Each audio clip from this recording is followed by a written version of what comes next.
Dorman, ce serait un voyage, une ville, New York, et donc une vie, la vie d'un homme.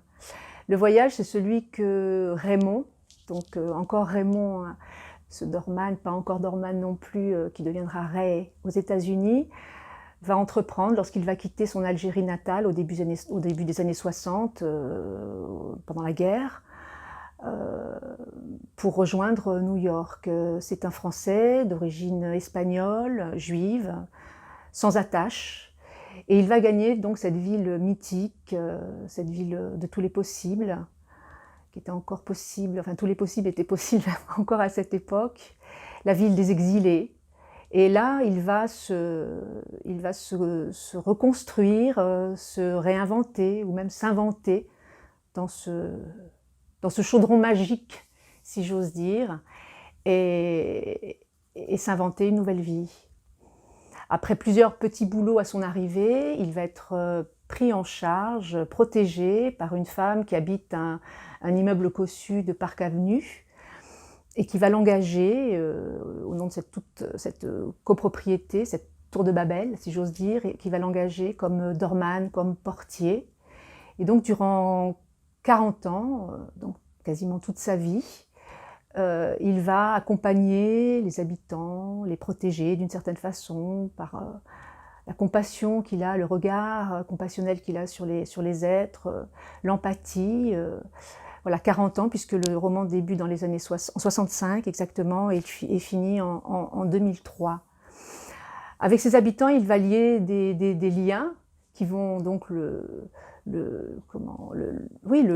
construire en quelque sorte. C'est vraiment les autres qui vont l'aider. Alors certains amicaux, d'autres presque familiaux. D'ailleurs, les personnages les plus proches sont des personnages, je dirais, récurrents de l'histoire, du roman. On va les voir grandir, on va les voir vieillir, on va les voir pour certains disparaître. Et je dirais que c'est aussi un roman géographique. C'est l'histoire d'une vie bien sûr, mais c'est un roman géographique parce que ce Dorman est un marcheur. Il marche. Quand il n'est pas immobile, quasiment invisible, d'ailleurs son uniforme au pied de l'immeuble, il marche en solitaire ou avec son meilleur ami, Salah, qui est aussi un immigré. Et il va parcourir New York, découvrir New York, des lieux qui vont le révulser ou le fasciner, ou des lieux évidemment qui vont être en dehors des sentiers battus des touristes. Et comment dire, moi j'ai toujours voulu écrire en fait sur New York. Au départ, je pense que c'est cette envie que j'ai eue d'écrire sur cette ville que j'ai découverte il y a longtemps. Le sujet est venu d'ailleurs du roman il y a très longtemps aussi. Il a maturé, et comme cette ville qui ne dort jamais, le Dorman, dont j'avais écrit les premiers chapitres il y a une douzaine d'années, a continué à voyager dans ma tête, à marcher comme lui dans ma tête.